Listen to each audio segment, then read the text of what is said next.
She died with the truth in her throat and no one left to hear it. The ceiling, the same pale ceiling, 6 months before the wedding. Her hands were unmarked, her parents were still alive. She had time. Irene did not cry. She had already done that in another life. She sat up slowly, and for the first time, she was not afraid. The Kingdom of Westaria ran on alliances, marriages, and buried secrets. Lady Irene Ashvale, daughter of a viscount, had been raised to be useful. Her father had taught her medicine before he taught her anything else. Her mother said, "A woman who can heal is never truly powerless." She had believed them. She had believed nearly everything once. Cosmos Ledwin arrived at her family estate with charm that moved like morning light. He was everything a viscount's daughter was told to want. She had said yes before she understood what the question actually was. The marriage contract was signed in a room she was not allowed to enter. Her parents smiled that day. They would be dead within 3 months. She had thought it was illness, a terrible season, a coincidence. It was not illness. The documents were in his study behind a panel she should never have found. Her parents' deaths arranged in advance, her family name weaponized against them. She, a tool. She had chosen the garden, the snow, the silence, the end. In this life, she would not reach that garden. She already knew every name in those documents, every one. She dressed with precision and moved through the house like someone who owned it. Cosmos was at breakfast, arranging his face into the expression she once found beautiful. She looked at him and felt nothing she had not already decided to use. He asked if she had slept well. She said yes, and smiled perfectly. The smile cost her nothing. She had infinite patience for this performance. 3 months remained before her parents would be taken. She began the first intervention that same morning before the tea had cooled. The route her father would take to the capital, redirected. The associate Cosmos relied upon for the arrangement, a question of price, she decided.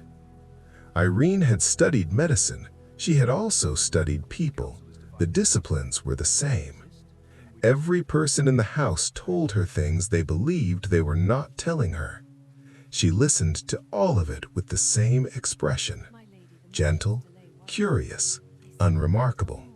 A nobleman's wife, learning the shape of the trap she had already escaped. She began writing letters to physicians, distant relatives, institutions with long memories. Each letter was a thread. She was building something no one could see yet. Cosmos watched her with the certainty of a man who saw only what he expected. She let him see exactly that, nothing more. Behind the performance, the network quietly tightened. The Regent Base had never attended a minor noble's engagement party. He attended hers because one of her letters had reached exactly the right desk. She had written to his personal physician, who owed her a specific favor. The regent entered the hall and catalogued every person in it within 30 seconds. He catalogued Irene last because she was standing still. Still people were either unimportant or the most important thing in the room. He stood beside her at the east window for 4 minutes before either spoke. She had arranged this proximity. He did not know that yet. "You are not what I expected," he said. She did not explain herself. Base pursued information over charm. She gave him precisely enough of both. By the end of the evening, he had offered access to the Royal Medical Library. The first thread had become a rope. Cosmos saw them speaking. The smile reached his eyes 1 second late. He was not yet afraid. He was not yet paying close enough attention. That would change. Irene had constructed the timeline with surgical precision. She visited the Royal Medical Library on 3 consecutive mornings. On the 3rd morning, she found an error in the Regent's last medical report. A slow-acting compound. A physician's error. Almost certainly accidental. She reported it without announcement. The Regent's senior advisor discovered her note 2 days later. Word reached base within the hour. She had saved a life quietly, without witnesses. That was the power she intended to accumulate. Invisible, traceable only backward. Cosmos found a letter.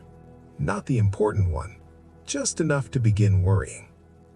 He came to her that evening with the warmth turned higher than usual. She recognized the overcorrection immediately. Same face, different day. Same calculation beneath. She offered him tea and asked about his schedule with perfect guileless attention. He relaxed. He always did when she appeared not to understand the board. That had been his single consistent error. It would be his last. Her father's route to the capital was confirmed, changed. Her parents remained alive. She stood at the garden's edge, accounting for everything she had so far prevented. She was not done. She had barely started. The network around Cosmos had begun sensing something had shifted in the Ashvale house. None of them could locate the source. From outside, nothing appeared to have changed. The first person in Cosmos's network to approach her directly was a woman named Hedra. Hedra was sent to assess Irene. She was useful in the way dangerous people are. Irene gave her 3 truths and 2 deliberate lies, calibrated to feed back to Cosmos. The lies would reach him within the week, reassuring him in the short term, and unsettling him at the precise moment she needed him unsettled. The Regent requested her presence at a formal medical consultation. It was not unusual. It was also exactly what she had been building toward. She appeared at court in a gown the color of old wine, calm and unhurried. Cosmos attended the same function. He watched her move through the room without effort. He had assumed her docility was her nature. He was now revising that assumption. The revision had come too late. He did not know that yet. Base and Irene spoke in professional shorthand at the consultation. Cosmos watched the woman he had underestimated speak with the most powerful man in Westaria. The expression he wore in that moment was not calculated. It was honest fear. Irene did not look at him once. 3 days later, 2 of Cosmos's arrangements collapsed without visible explanation. A shipment, a debt, 2 reliable men becoming suddenly unavailable. He sent a message to the contact who had originally signed the order. The message was intercepted, decoded, delivered to a different desk entirely. Irene read it on a Wednesday morning with her tea going cold beside her. She now had everything: names, dates, the full architecture of what had been done. She was not angry. She had processed the anger in another life. What remained was function, method, the clean movement from evidence to consequence. She folded the letter once and placed it in the correct pocket. The meeting was arranged for a Tuesday in the Great Hall before witnesses. Cosmos arrived expecting a docile wife and a manageable afternoon. Irene stood at the hall's far end, and the distance between them was not geography. She said his name, no title, no warmth, in a room full of witnesses. He smiled. The smile arrived 5 seconds late. The room noticed.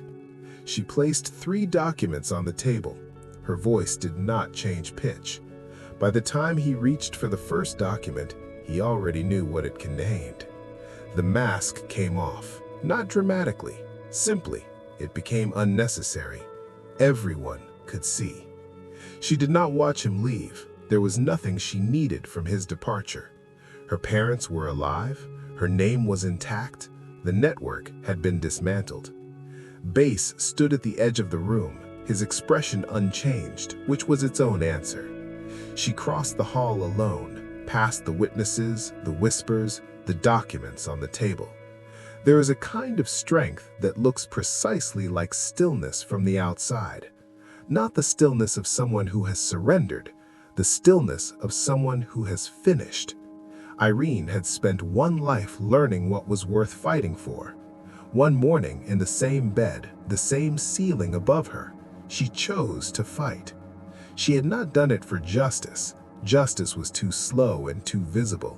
She had done it for her mother, who believed a healer is never truly powerless. For her father, who had trusted her with knowledge above everything else. And for the woman in the garden, the one who had run out of other choices. That woman no longer existed. What remained? A healer who had decided what to cure and what to remove. If this story found someone who needed it, subscribe. There is more to come. The hall was empty. The documents remained on the table. The morning was still very young.